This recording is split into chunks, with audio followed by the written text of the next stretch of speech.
What's up, y'all? On YouTube and Facebook, we're live.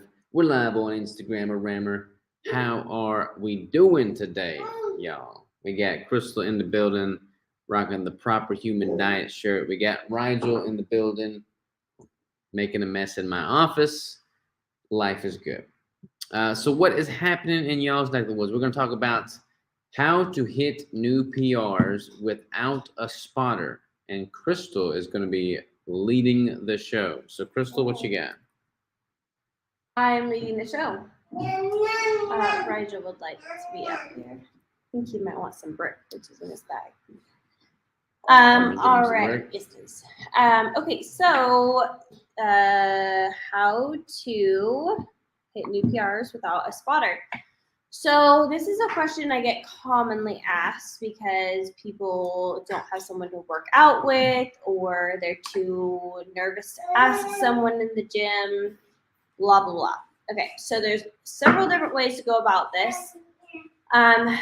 Way number one is like if you're going for like any sort of lift, the thing is you should be able to get that lift for multiple reps. Unless you're going for powerlifting or something like that, there really is no need to go for a 1 rep max. If you are doing a 1 rep max, you 100% need a spotter and just get one. Other than that, you should be able to do plenty of reps. And the goal is to push yourself past your previous limit with those weights. So you can use like the safety bars on like your squats. You have those safety bars there. You don't want to have to use those. That is the thing. You don't want to have to use them, but that is what they're there for. If you do need to bail, you can use those on your bench as well. Just make sure that the pins are higher than your chest, obviously. Deadlifts, you really shouldn't need a spotter of any sort. So it's going to be those two main lifts, the deadlifts, or so the squats and the bench. And then any accessory movements as well, you can always push yourself past those previous limits as well. So using pins on any of the barbell movements is going to be really helpful for you to use. So it essentially will catch the weight if you drop it. Again, that can cause injury. So just make sure that you are able to do more reps. And if you are really pushing it to the point where you're like, I might fail on this one, just don't do it. Just wait until you have a spotter. Again, you should be able to always do several reps if you're going to be doing it without a spotter. Another way is just, honestly, but just doing progressive overload, just constantly adding pressure with different weights, different sets, different reps, different. You can change so many different things about your workouts to challenge yourself to build up to getting a new max effort. You can use different tools, like you can do the same movements with cables. You can do bands. Like something that I've been doing a lot is doing banded deadlifts. Instead of doing just regular deadlifts, and doing deadlifts with an additional band on it. And that is actually causing more tension for the entire length of the movement, so that when I do put different weights on there, or actually heavier weights than I've done previously, I'm actually able to lift heavier than I had been able to previously. So just kind of challenging your body in different ways, different types of resistance. Bands are a really great thing because it has constant resistance. Same thing with cables, and then doing movements with dumbbells instead of the barbell, or barbells instead of the dumbbells, and just kind of challenging your muscles in different ways can be really helpful in just challenging your muscles. And then again, constantly progressively upping whatever you're doing, whether it's the weight that you're using, the amount of sets, the amount of reps, etc., etc. I don't know if I'm making sense. Am I making sense? I think so. That's good. I mean, keep in mind too that like a PR doesn't necessarily, kind of like she was saying, doesn't necessarily have to mean total weight lifted. Like it could be volume. There's a lots of intensity and techniques. There's a lots of intensity techniques independent of just increasing total weight. So there's drop sets, there's supersets, there's negative reps, there's forced reps, lots of different reps. So like body weight dips, for instance, for triceps or chest, I'll oftentimes fatigue myself and do as many reps as I can with body weight dips, but then at the very end I will allow myself to use my legs and get up into the top range of the motion, and then basically do negatives there forward, going forward there. So that's a good way to push past that failure point, because most people, depending on the lift, obviously, are stronger in the eccentric portion than the concentric portion. Again, kind of depends on the exercise.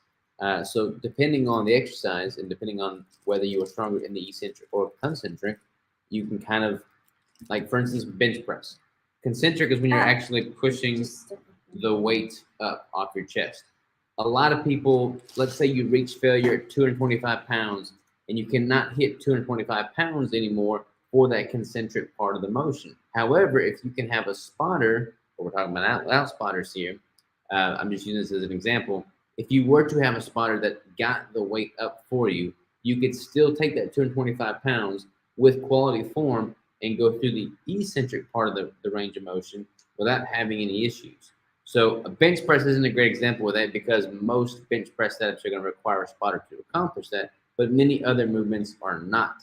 Dips being an example of that, pull-ups being an example. Lots of different machines provide that as an option. So allow yourself to push past failure in certain ways to increase the intensity technique and hit new PRs independent of just total weight lifted.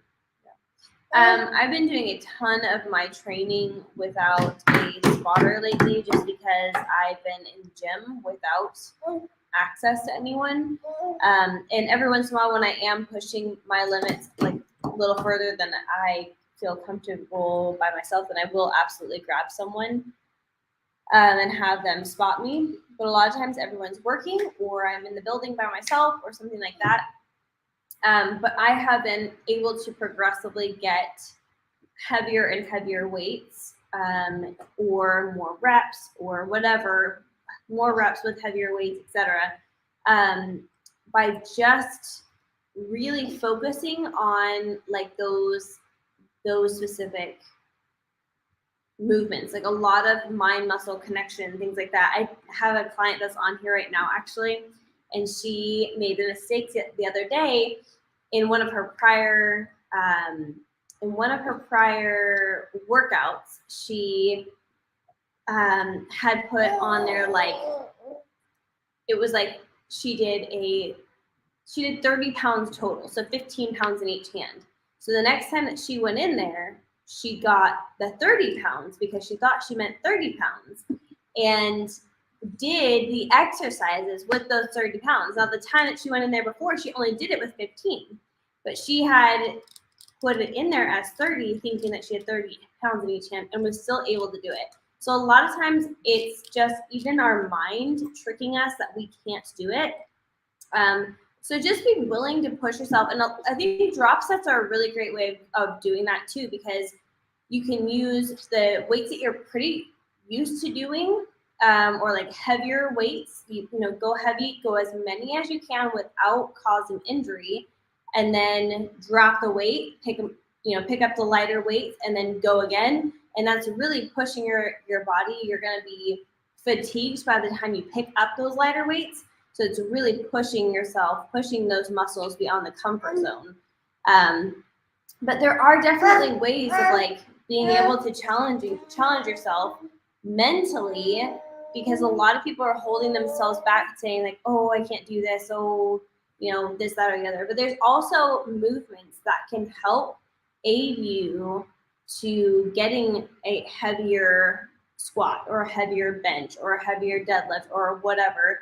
So you don't have to always specifically be doing just that movement. You're like, man, if I don't max out on that every single week, then I'm not doing what I'm supposed to be doing. I'm not gaining the strength.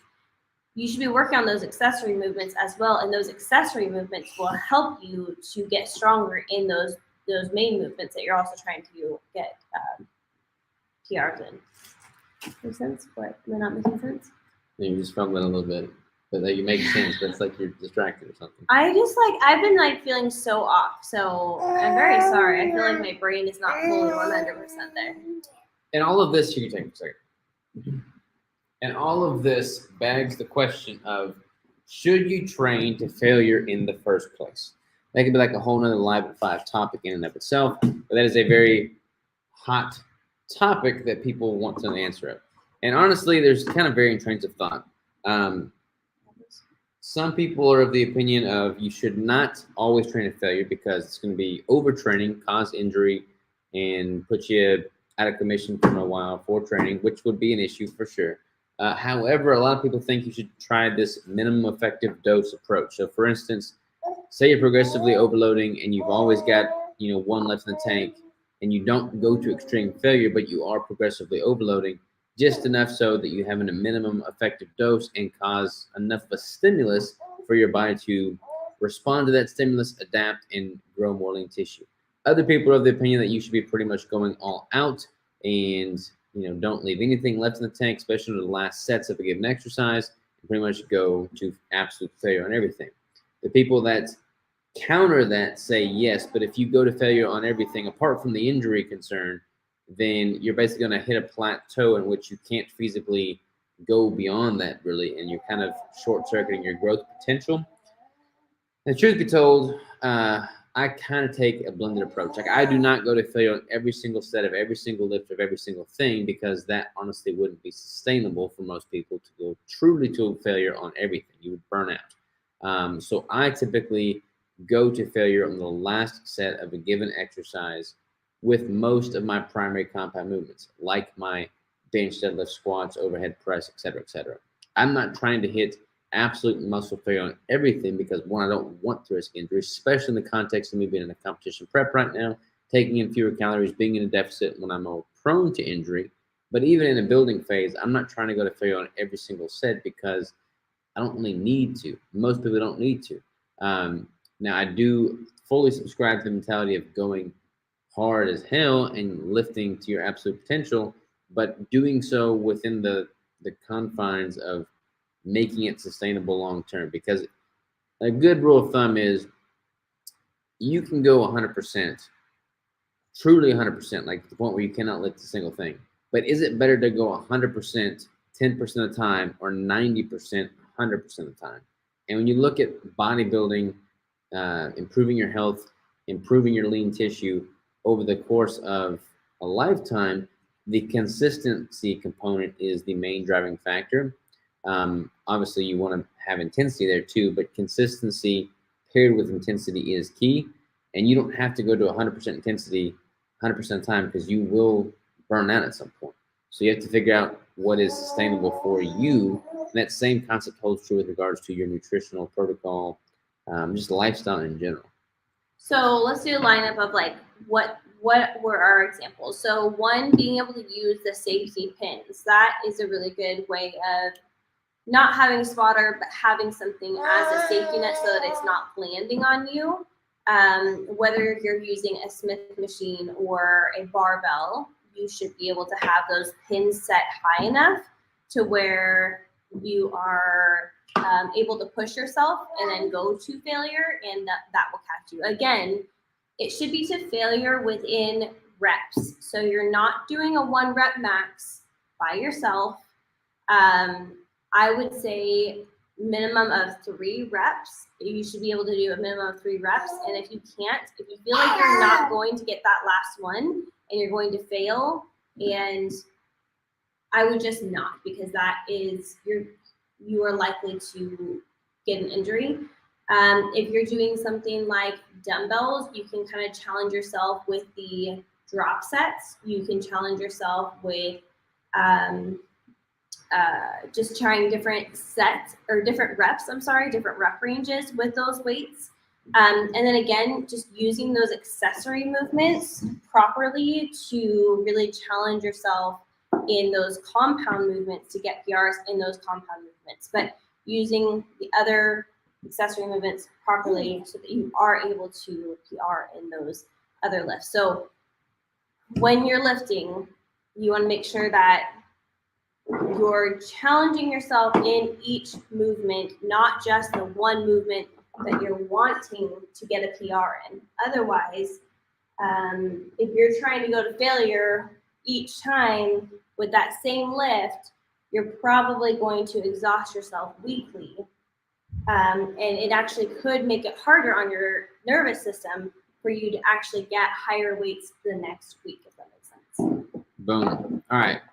Open table discussion now. That was the talk on hitting PRs without a spotter. Let's dive into some open table discussion. Any questions y'all have, throw them at us. Miriam says, hello, guys. What is up? How are you doing? Earlier, we had a question about new question, would it be more advisable to not try to hit a 1 rep max by yourself? And then he said, disregard, you just answered my question. So yeah, that was early on in the convo. Lions for Life, Lions Fit for Life, my bad. What's up, man? How are you? Great to see you on here. Keto Greg in the building.